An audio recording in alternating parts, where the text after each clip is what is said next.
Hello, I'm Toycat, and welcome back to episode 25 of my TU35 Let's Play. This is a Let's Play I started after the most recent major update came out for Minecraft on the console, and which so far I've had quite a bit of fun with. We've built 2 houses, we've built a transport system for the world, the Boataway, which I still like the name a lot more than the concept, but still, it's a fun little thing we worked on, and also we've built a city that goes around the thing. This is going to be an Npc Villager City, which is why it's kind of like a scaled up version of an NPC Village, sorry. We took an NPC Village, we turned it into a town, then we turned it into a city, and this is the result. However, one thing a lot of people have questioned is, oh, you're 25 episodes in, but still, your NPC city or whatever is entirely, kind of like unfilled villages. And that's a really good point, and I figured, let's just finally fix that. I started on it last part, but didn't really get around to it. But today, we're going to be converting zombie villages into regular villages, because if you want to get villages into a place where there are not currently, there are 2 ways you can do it. The first way is using a minecart and a regular village elsewhere. It's kind of a really long-winded way, but it means you don't have to go out at night to find zombie villages, so I guess it has some merits,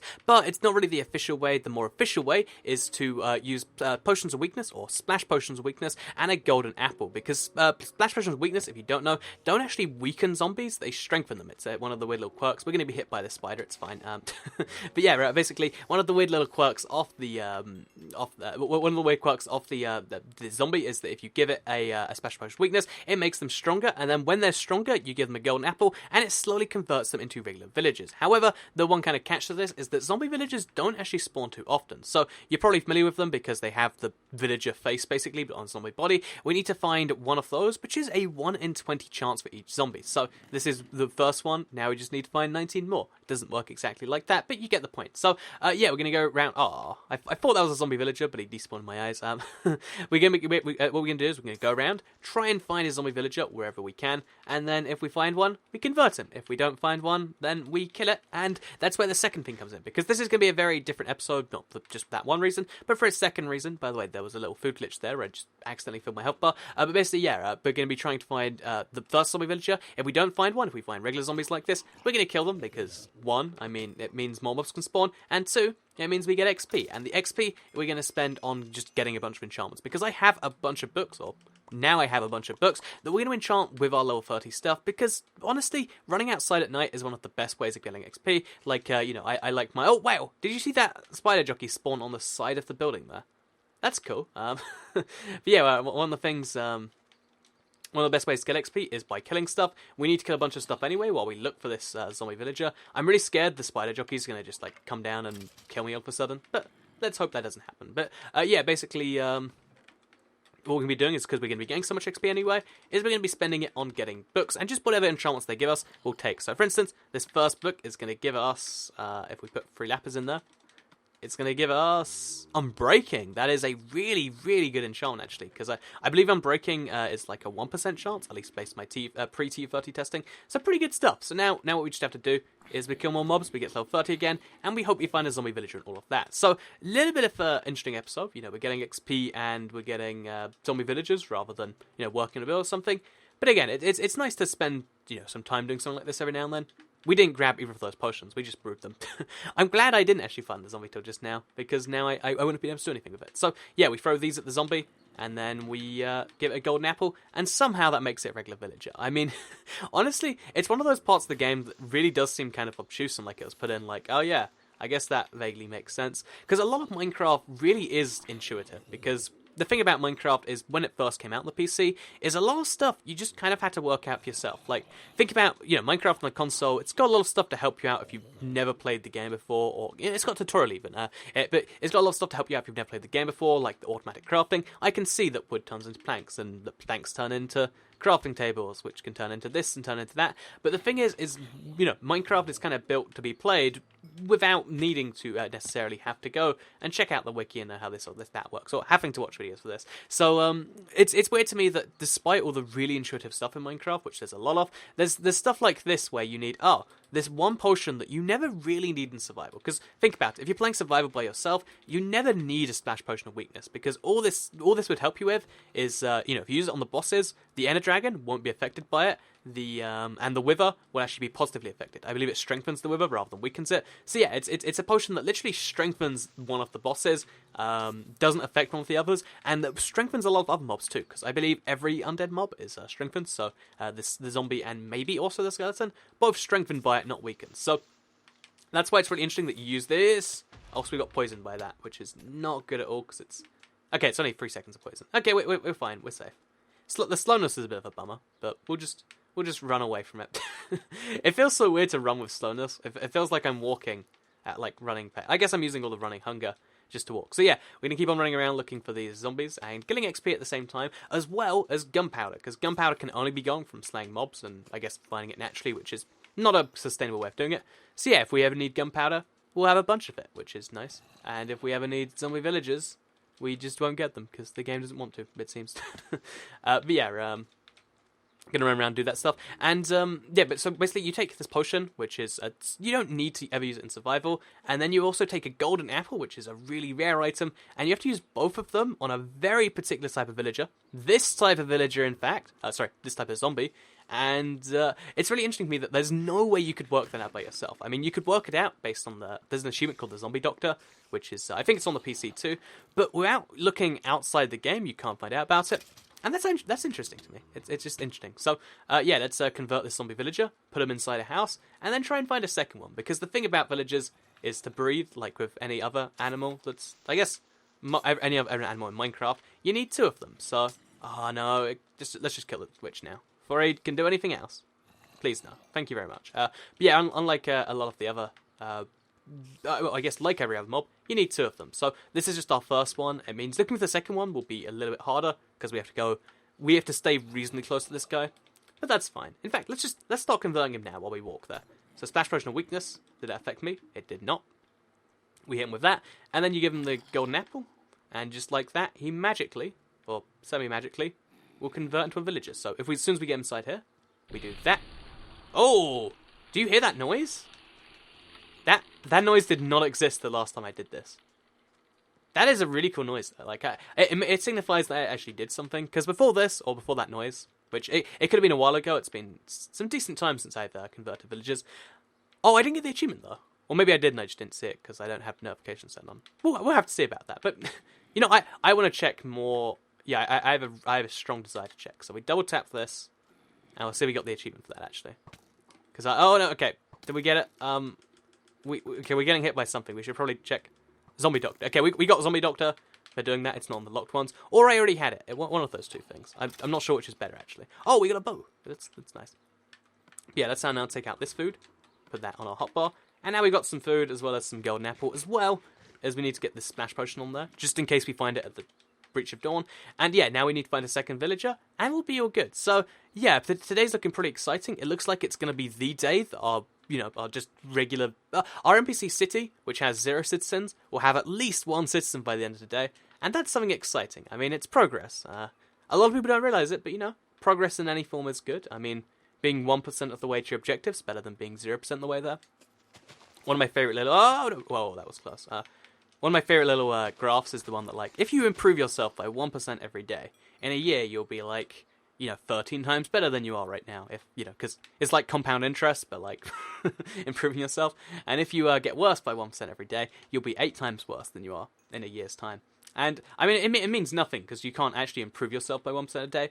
But it's one of those things where it's like, yeah, you just gotta count. Oh, whoa, what? That's a weird one.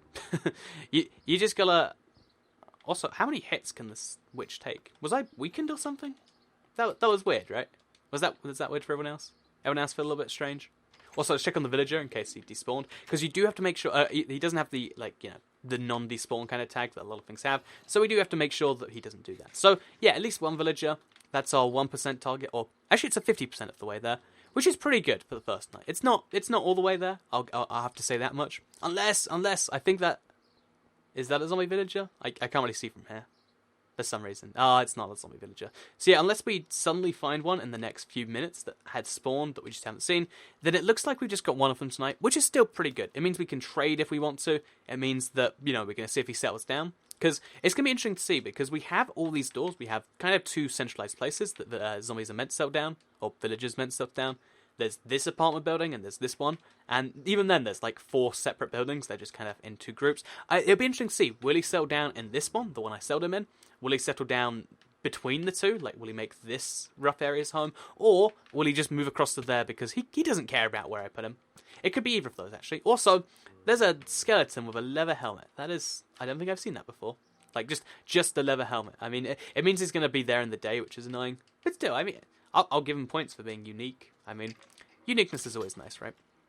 So yeah, one of the things I was thinking about mobs recently, because we're going around killing them anyway, is the fact that every mob in Minecraft, with very few exceptions, like a wolf will attack sheep and skeletons, and zombies will attack villagers. With those two exceptions, I think is just about it. Also, the wither just kills everything because it doesn't care. With those exceptions, no mobs in Minecraft attack anything but the player, and it makes me think either one, it's just a video game and I'm digging too much into it, or two. Also, we got a villager yet? Oh wait, do we? No, we don't. Oh, we do. It happened right in front of me. We have a shepherd who can... Actually, 20 wool for an emerald. I feel like that's not so horrendous if we have a wool farm. Which we can make that happen. Pretty good stuff. So, yeah, let's find out where he's making home. Is it in here somewhere? Where did he go, actually? Like, I feel like he was just in front of my eyes just a second ago. And now... Oh, there he is. Okay, so... As you can see, I don't know where his home actually is, but the fact that he's here, by the water, which makes me think he's a fisherman in disguise. Maybe he's a shepherd who spent his whole life denying his fisherman roots, but he goes out to fish every now and then. Or maybe he just went there for a little bit. So, yeah, it looks like... Oh, see, this is the really interesting thing. His actual house is probably going to be up there, based on the fact that he started to climb the steps. That's really interesting to me. That's really interesting. So, yeah, if we just get a second Npc Villager now, they'll start to breed. I don't know if it has to be made nearby. I mean, I probably have to be really careful about making sure they don't, that it doesn't attack them. But so that's an issue for another night. Today we did 50% of the goal, which is awesome. The village, the NPC city. I guess he's not an NPC villager because it's not a village. Wait, he's an NPC citizen. I know that word doesn't mean someone from a city, but yeah, that's what we're going to call him. So the NPC citizen is doing pretty good by himself, and now he's making the place more alive. Doesn't this whole place just feel like it's brimming with life? No? Is that just me? So yeah, that's the first thing we're doing today. We got XP. Only one enchanted book, although it was awesome. I mean, I'm breaking such a good enchantment. I mean, I feel like Unbreaking is the most underrated enchantment because it literally makes your stuff last 4 times as long, which is handy not only if, like, oh, you have a good enchantment you want to make last longer. Like, if you have Sharpness 4, guess what? You can make it last 4 times as long. If you have Protection 4, it can last 4 times as long. You get what I'm saying with this. But also, it means when you repair that stuff, it only costs a little bit more, but then you have to do it 1/4 as much. So it basically lowers the cost of any repairs, which means if you're repairing something, it's almost always an objectively good enchantment. So, yeah, there's that, and that's pretty cool if you ask me. So we're going to actually, please don't trap me outside of the nether. Okay, the portal's still going. What we're going to do now is we're going to actually try and get some more netherite, because I don't quite have enough to finish up the nether furnace from last week. And also, we're going to kill wither skeletons, because what I actually got, my inventory is so full, it's a mess. I know, I'm sorry. Some people get, like, really, really, like... I mean, I can kind of understand it, because every now and then it happens to me and someone else. But, like, if you're the sort of person that gets really, really offended by this sort of thing, I'm sorry about my inventory. I know it's a mess. I should be dealing with it. But, yeah, one of the cool things in here is I got a wither skeleton skull by accident in some background gameplay. You might have noticed it in Q&A Saturday. And that was really, really, really cool. And, yeah, one of the cool little results of that is it means that now I'm inspired to get another 2, because 3 wither skeleton skulls... What do you know? It allows you to fight the wither. And since I'd kind of like a beacon on this side of the world, I figure, why not do that? Why not fight the wither this time? Because we have less stuff to do it with, so it's not going to be quite so OP. We don't have the boss chamber. I mean, maybe we could just bring it over or something. But yeah, I think it'd be a cool little idea. And even though we don't have looting, which we really should, I mean, again, this is something I want to do at some point, just get looting and go on a crazy rampage and see how many wither skeletons we kill. But yeah, I figure that's something we'll do at some point. So, yeah, I'd love to have a beacon in the MC city, because you've got to think, like, the best center point you can have, although you can say that this is the center point and that's there, if I have a beacon marking it, not only is the whole place, going to look like it has a center, and it's going to be really cool, but also, the whole place is going to be affected by speed or by haste or whatever I want, and that's awesome stuff. So, yeah, that's why we need the wither skeleton skulls, and also we need nether brick, so... I guess we can do both at the same time because they both kind of come from the same place. As long as we just get rid of crap like that. And yeah, let's do it. So let's just tear a hole in the floor here. Let's just make it 1 block lower. Because, yeah, the interesting thing about the Nether Fortress, unlike other places, is because a lot of the time, it has to generate above either like just the floor of a cave like this. So as you can see, there's some fences over there. It generates above either a floor of some caves and stuff. You get this really interesting thing where the floor is just, covered in stuff. So if you want to get some nether brick, but you don't want to mess up the place, which is, honestly, it's my feeling a lot of the time. Like, I don't want to mess up this kind of natural environment thing. One of the easiest ways to make sure you do that is to just mine the floor. Or, like I've done over here, and again, I think this was in the background gameplay. Like I've done, oh, geez, lots of stuff to kill. So little time to kill it. Or just use these rooms like this. Because the walls in those rooms, like, why not do it as a thing with a skeleton skull? No. I think maybe I used up all my luck on 1, getting that zombie villager earlier, but then 2, getting a wither skeleton from like a skull from like 3 kills, because it's meant to be 1 in 40 on average. And one of the things about luck that a lot of people don't realize is 1, the previous events don't affect the current events, and 2, luck is almost like a contrived thing. I mean, in games it's not quite so non-realistic. I so thought that was a skull for a second. I got so excited. Yeah, first of all, luck is something that, you kind of invent, because you might think the odds of you getting caught by the police, let's say, on the way home, because, you've done something that the police think is illegal. I guess if the police think something is illegal, it's probably illegal. I mean, they're not lawyers or anything. Although, actually, you'd figure they'd have to be lawyers. I think I've had a conversation with a policeman about this before, where they're like, we just need to know the basics, not all the details in the law. Because, obviously, if you think about it, law is, like, super complex, and how else would they arrest people? So that's a fun little factor I'll share with you before we move on to the point I actually wanted to raise, where you might think, oh yeah, there's 50% chance that a police officer catches me on the way home doing whatever I'm doing that they think is illegal, which, let's be realistic, is probably illegal if you're worried about it.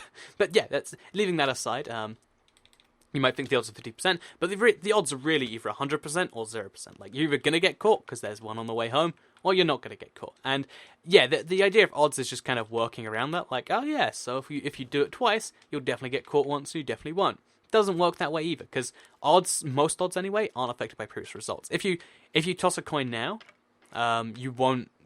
Your odds of getting heads or tails next time are the same. It's just over time, your odds of getting. Yeah, if you tossed 1,000 coins, you wouldn't get 500 heads and 500 tails, but you'd get somewhere close. Side note, by the way, this is we're actually gonna die if this skeleton attacks us.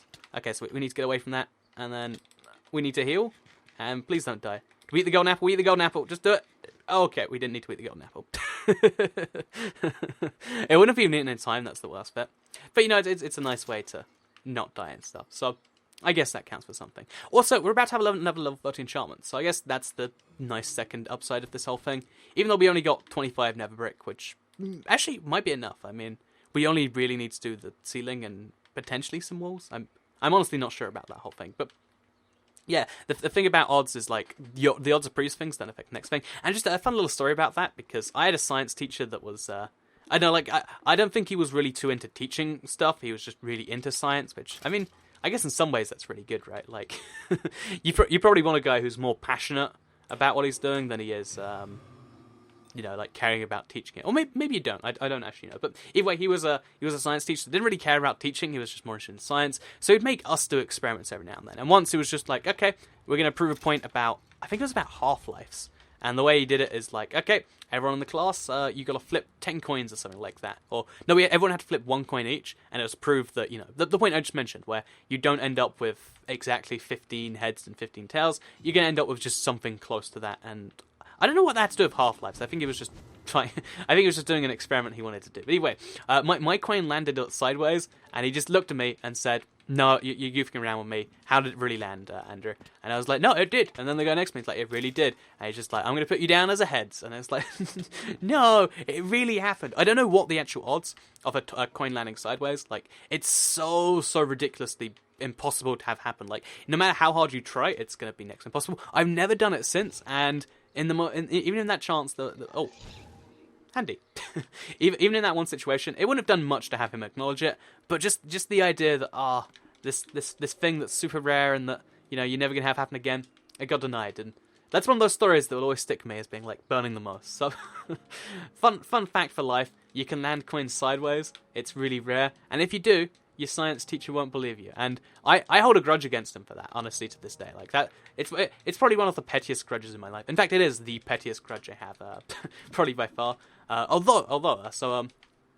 because it was a science teacher that, again, he didn't really care about teaching too much, and because I didn't care about learning too much. I mean, you know, you can work out how that kind of goes together. We kind of there was this interesting thing where it was just like, you know what, if you don't do this, Andrew, you will 100% fail. Like, that's just what will happen there. And I'm like, I don't think I will. And he's like, well, you want to take a chance on that? We can. And then as soon as I passed, I went over there, and he's like, you know what?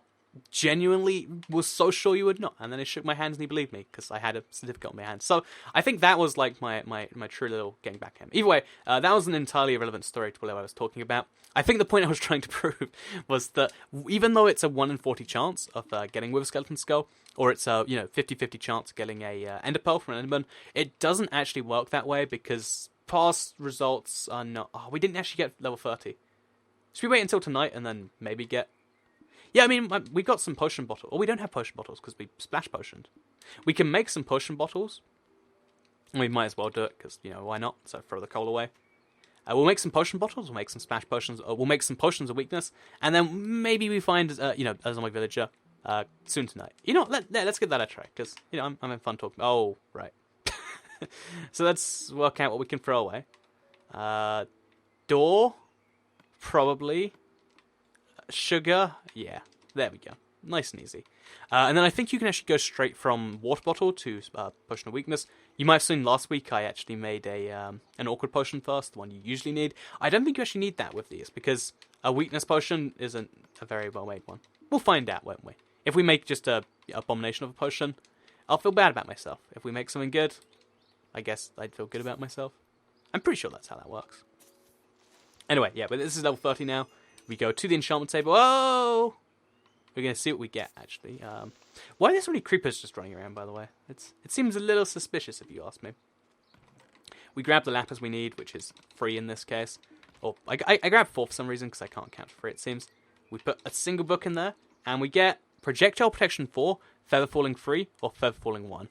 Honestly, none of this is too exciting to me, especially not projectile protection. So in this case, you just take feather falling 3, because that's pretty cool. Like, I'm sure that can do something good. And then we just get more levels and more enchantments. So, yeah, I guess in between this episode and next, we'll spend a lot of time outside. I'm going to do one sweep of the area in case a zombie villager does show up, because if that happens, then it's fate and it's going to happen. Because we do have the weakness potion still, just not the golden apple, in fact. So we have to bring him back to my house, which is going to be kind of awkward. Like, you usually don't want to bring those guys back there, but still, either way. Let's just see if we find one. If we do, then it's going to be a bit awkward. And if we don't, it's all fine. So yeah, I hope you did all enjoy this episode of the Minecraft console TU35 we're currently on, I think, Let's Play. I think that's going to change soon. Like, I'm pretty sure there's an update coming out somewhat soon. Anyway, with that said, though, the TU35/TU36 Let's Play, hope you did all enjoy it. If you liked it, like the video and let me know. Share if you really liked it, and subscribe if you're new around here. In this episode, hopefully you learned something about curing zombie villagers.